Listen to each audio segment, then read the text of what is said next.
والذين يقولون ربنا هب لنا من أزواجنا وذرياتنا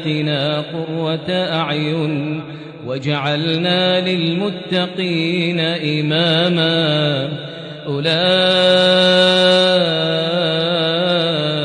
يجزون الغرفة بما صبروا ويلقون فيها تحية وسلاما خالدين فيها حسنت مستقرا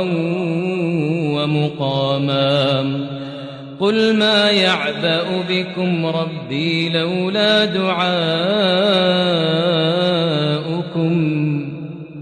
فقد كذبتم فسوف يكون لزاما